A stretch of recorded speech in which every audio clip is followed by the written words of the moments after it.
From that now to more on the economy. Next week, potentially 100,000 airline industry workers will lose their jobs if federal aid is not granted by the deadline of October 1st. Airline CEOs and union leaders have spent the last 2 weeks pleading with Congress and the White House for an additional $28 billion to keep the industry afloat. That's in addition to the already $32 billion granted to airline companies in March. Joining us now, American Airlines CEO Doug Parker and the president of the Association of Flight Attendants, Sarah Nelson. Thanks to you both for being on. Doug, first of all, just tell us where your airline stands in terms of layoffs that are looming on the way, have already happened, and what you need from the government to perhaps bypass them. Yeah, well, we at American have 19,000 employees that will be furloughed on October 1st if we can't get this payroll support program extended. This is a program that was put in place with the CARES Act back in March.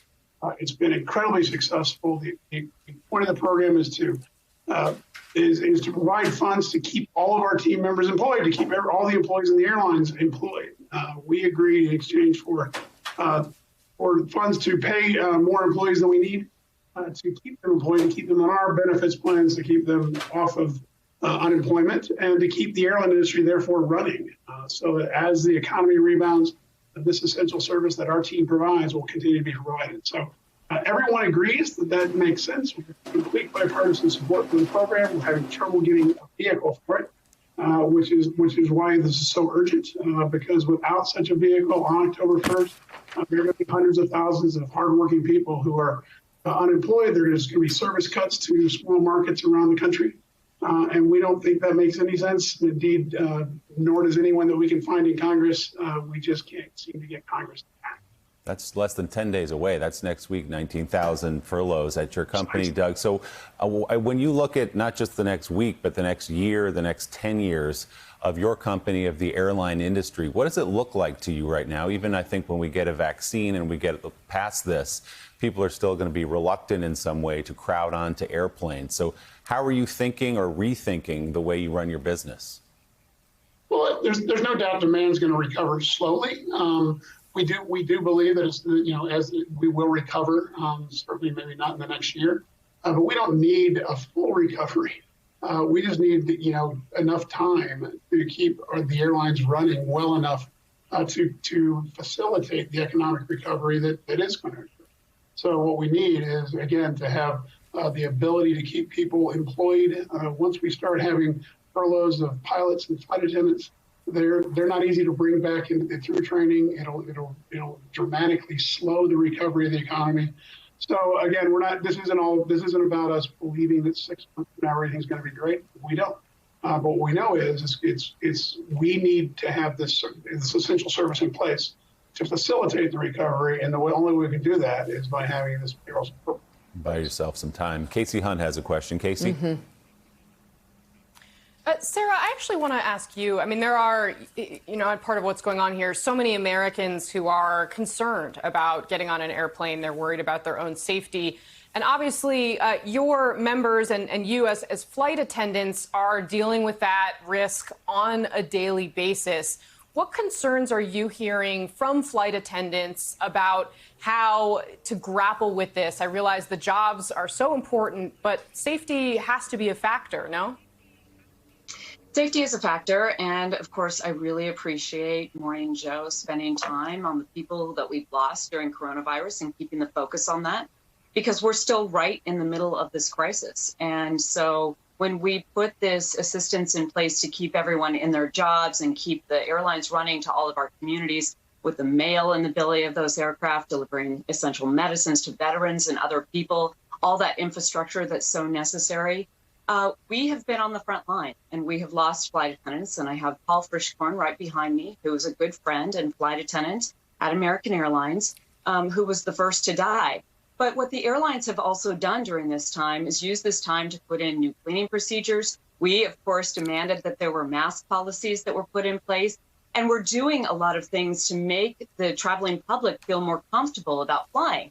The fact of the matter is that while there's community spread, and we have restaurants shut down and casinos shut down and no reason for people to travel anywhere, and businesses stopping all of their business meetings, and business travel down 96%, we need to get through this period of time where we are right still in the middle of the crisis and everyone is very, very concerned about it.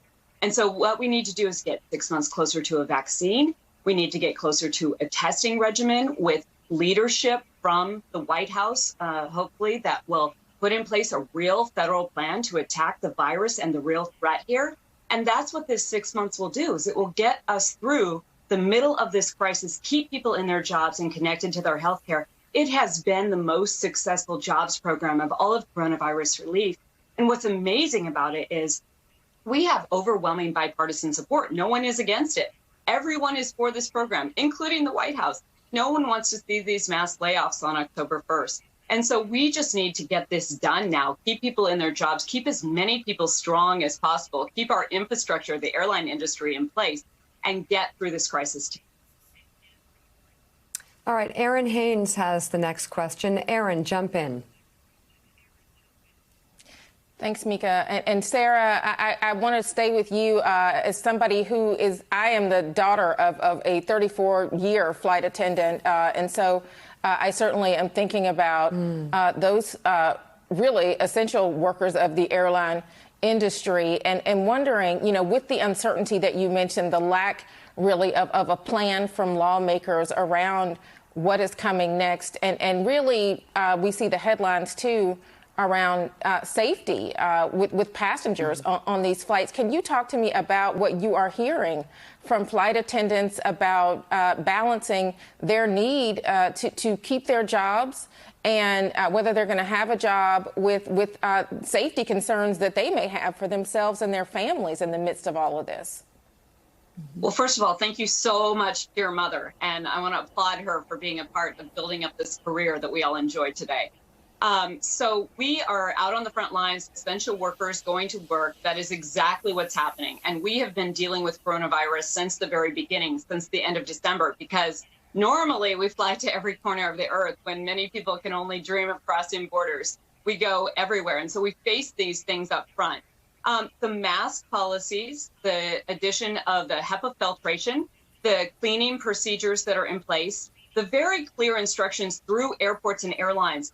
Airports and airlines have been very responsive to our requests for putting in place these policies so that everyone understands exactly what's happening in aviation, a controlled environment, more hand sanitizer everywhere. The policies at the airports and on the airplanes are really a consistent set of policies only because this private industry has worked with us so directly to put that in place.